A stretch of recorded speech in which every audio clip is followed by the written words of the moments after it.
सो hello मेरे मित्र, your sand bite back again. और जैसा कि आप लोगों ने थंबनेल देख के तो समझ ही गए होंगे, तो आज आपका sound bite beginning after the end का एपिसोड 11 आपको एक्सप्लेन करने वाला है। तो पहले एपिसोड 10 की रिकैप देख रहे थे। एपिसोड 10 में हमें देखने के लिए मिला था कि हमारा मेन कैरेक्टर अपनी फैमिली के साथ में एक ऑक्शन हाउस गया था, जहाँ पर बहुत बड़े बड़े लोग आए हुए थे। यहाँ तक किंग भी गया था, लेकिन किंग का जो रॉयल कॉन्जर होता है उसको सिल्वी वहाँ पर बहुत ज्यादा पसंद आया थी, जो कि आर्डर की होती है।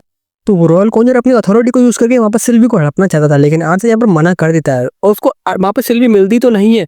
उस रॉयल कॉन्जर से उसकी थोड़ी बहुत लड़ाई भी हो जाती है और किंग से भी उससे थोड़ी बहुत नोकझोंक हो जाते हैं, लेकिन इन दी एंड आर्थर के पास ही सिल्वी रह जाती है। नेक्स्ट मॉर्निंग जब आर्थर उठता है तो उसकी मुलाकात एक विश से हो जाती है, जिसकी आइडेंटिटी हमें एपिसोड 11 में मिलने वाली है। अब एपिसोड 11 में हम लोगों को एक एकेडमी के बारे में बताया जाता है, जिसका नाम है सीरियस एकेडमी। और इस एकेडमी में जो लोग पढ़ते हैं वो ज्यादातर सोसाइटी के बड़े बड़े लोग ही बन जाते हैं, जैसे कि royal guards, businessman, merchant etcetera. जी एक ऐसी एकेडमी है जिसमें एक स्टूडेंट इनरोल होने के लिए कुछ भी कर सकता है, कितने भी पैसे खर्च सकता है और कितनी भी अपनी रिसोर्सेज लगा सकता है। अब ये सी चीज हमें क्यों बताई जाती है, क्योंकि इस समय आंसर के सामने जो पर्सन खड़ा हुआ है ना, वो इस एकेडमी की डायरेक्टर है। यानी कि ये जो पर्सन उसके सामने खड़ी हुई है वो बहुत ज्यादा पावरफुल करती है। डायरेक्टर आर्थर से मिलने के बाद कहती है कि आर्थर तुमसे मिलकर मुझे अच्छा लगा, लेकिन मुझे नहीं लगता कि विंसेंट ने जितनी भी बात कही होगी वो बड़ा चढ़ा के कही होगी, तो क्यों ना उन बातों को चेक किया जाए। और वो यहाँ पर एक बैरिकेड कर देती, लेकिन उससे आर्थर को बिल्कुल भी फर्क नहीं पड़ा था, जिस बात से वो बहुत ज्यादा यहाँ पर हैंग हो गई थी। अब आर्थर को यहाँ पे दिख रहा था कि ये पर्सन जो सामने है ना वो बहुत ज्यादा स्ट्रॉन्ग है, और अगर उसने यहाँ पे थोड़ी बहुत अपनी पावर दिखाई तो कम से कम ये यहाँ पर वो ये तो साबित कर सकता है कि विंसेंट ने जो बात कही थी वो झूठ नहीं की थी। तो यहाँ पे वो अपनी विंड पावर का यूज करके सबसे पहले अटैक करता है, लेकिन डायरेक्टर यहाँ पे उसको ब्लॉक कर देती है। तो आर्थर यहाँ पर एक और अटैक करता है, लेकिन डायरेक्टर उसे भी ब्लॉक कर देती है।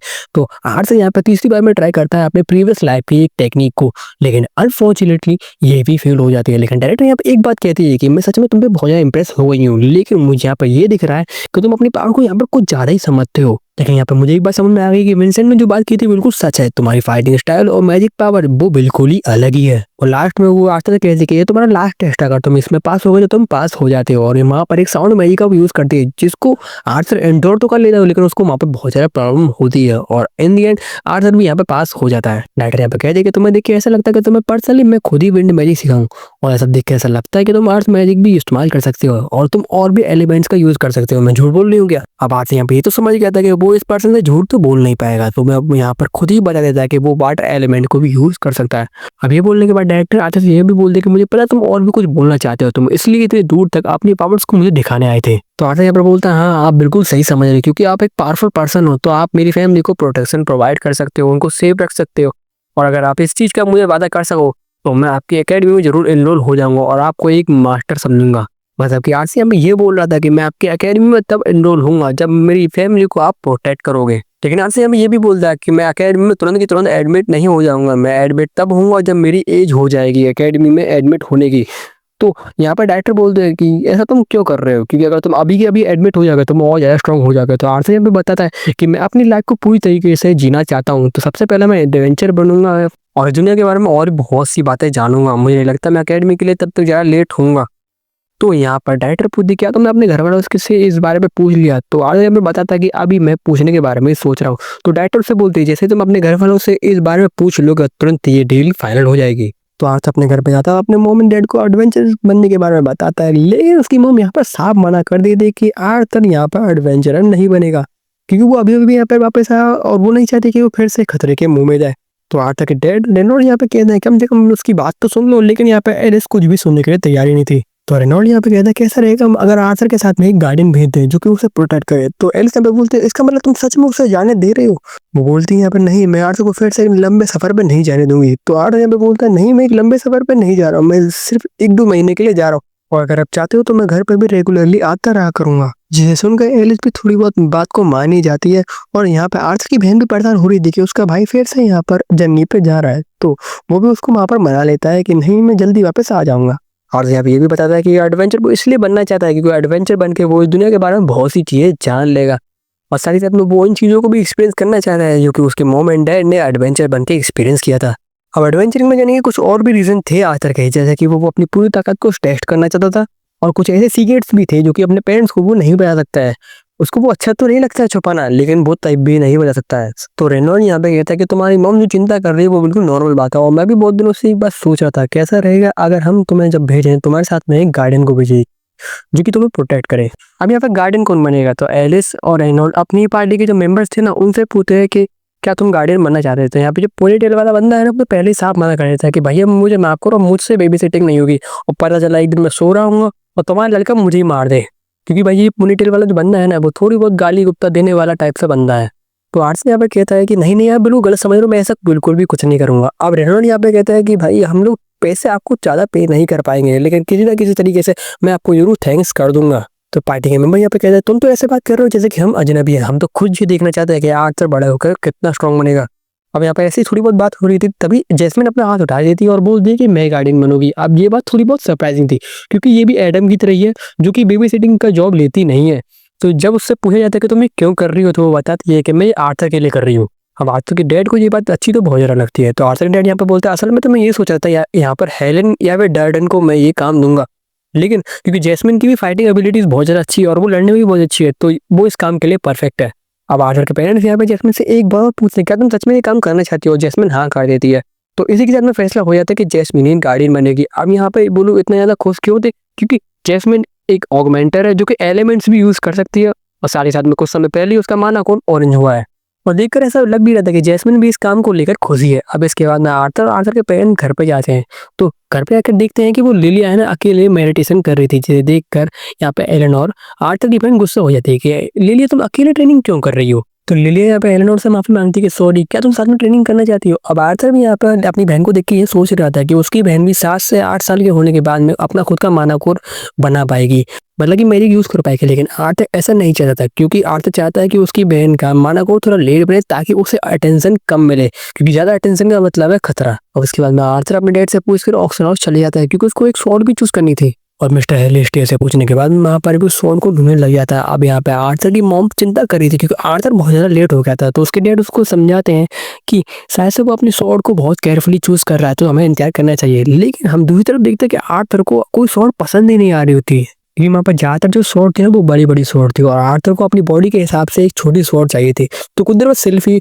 आर्थर को आवाज़ देती है, और जब आर्थर उसके पास चले आता है तो सिल्फी उसे एक शॉट दिखाती है। अब शुरुआत में उस स्वॉर्ड को देखकर ऐसा लग रहा था कि वो लोहे की रॉड है, लेकिन जब आर्थर उसे पकड़ता है तो उसे समझ में आता है कि ये स्वॉर्ड ही है, और उसे ओपन करने के लिए उसे अपना एलिमेंट यूज़ करना होगा। तो एलिमेंट यूज़ करके वो उसे खोलने की ट्राई करता है। जब वो स्वॉर्ड को उस कवर से निकालता है तो उसे देखकर वो थोड़ा सरप्राइज हो जाता है, क्योंकि वो स्वॉर्ड बहुत ही ज़्यादा ब्यूटीफुल थी। उसे देखकर ऐसा लग ही नहीं रहा था कि वो एक वेपन है। लेकिन प्रॉब्लम ये थी कि वो स्वॉर्ड थोड़ी हैवी थी उसके अकॉर्डिंग। अब आर्थर स्वॉर्ड को यूज़ करके एक बैरल को भी काटता है, जो कि एक ही बार में कट जाती है, जिसका मतलब वो स्वॉर्ड बहुत ही ज़्यादा अच्छी है।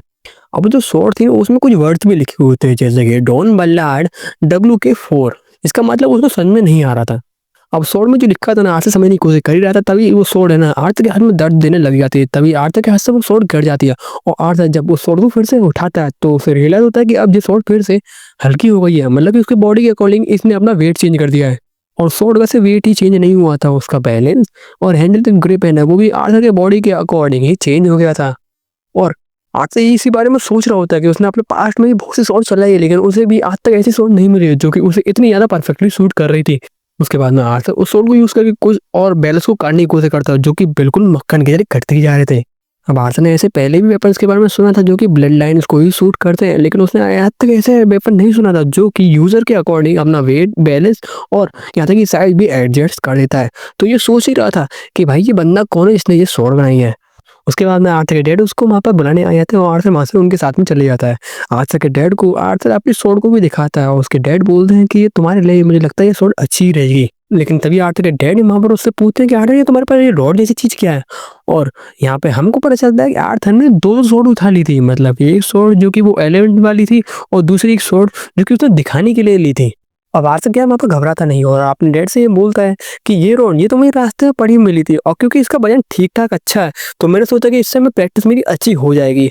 बाद में पता चलता है कि ये जो रॉड है ना, एक बुढ़ा आया था जो कि ये चिल्ला रहा था कि कोई भी इंसान इसके लिए सूटेबल नहीं है, और वो ऑक्शन की तरफ इसको भेज देता है। उस दिन के बाद में ये ऑक्शन में ही पड़ी हुई थी। अब कई बार इस रॉड को चेक करने की कोशिश भी की गई थी कि ये क्या चीज़ है, लेकिन हर एक इंसान यही बता रहा था कि ये सिर्फ एक भारी भरकम रॉड है। अब आर्ट से बस समझ जाता है कि भाई हाथ से यहाँ पर बात फिसल रही है, तो वो यहाँ पर क्या करता है क्यूट बनने लग जाता है, और बोलता है कि क्या ये कोई कीमती चीज़ है, क्या मुझे ये नहीं लेना चाहिए था? अंकल विंसेंट, मुझे भी ये चीज़ बहुत ज़्यादा पसंद आ रही थी इसलिए मैंने ले ली। क्या ये बहुत ज़्यादा कीमती चीज़ है? अब यहाँ पे क्या होता है, विंसेंट अंकल पिघल जाता है और बोलते हैं वैसे भी इसको धूल लगी रही थी, तुम ही ले लो आर्थर।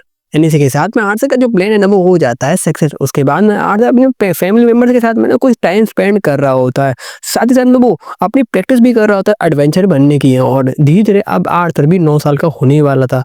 एंड नेक्स्ट सीन में हमको दिखाया जाता है कि आज आर्थर का बर्थडे और आर्थर अब 9 साल का हो चुका है। एंड उसके बर्थडे में यहाँ पर सभी लोग आए हुए थे जो कि पूरी तरीके से उसके बर्थडे को एंजॉय कर रहे हैं, क्योंकि आज भाई बहुत खुशी का दिन उनके लिए।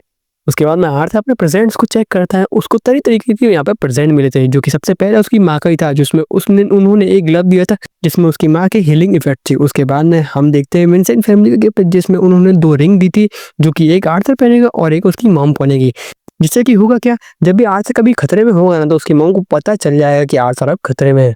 एंड एक और गिफ्ट को रिसीव करने के बाद में आर्थर यहाँ पर सभी लोगों को थैंक्स करता है उसके इतने प्यारे प्यारे गिफ्ट के लिए, और साथ ही साथ में ये भी बोलता है कि मैं कल ही जाने वाला हूँ। तो उसकी मम्मी यहाँ पर बोलती है कि कुछ भी हो लेकिन अपना ध्यान रखना। एंड उसकी नेक्स्ट मॉर्निंग हमारा आर्थर अपनी मॉम एंड डैड से थोड़ी बहुत बात करके उनको अलविदा करके यहाँ से निकल जाता है।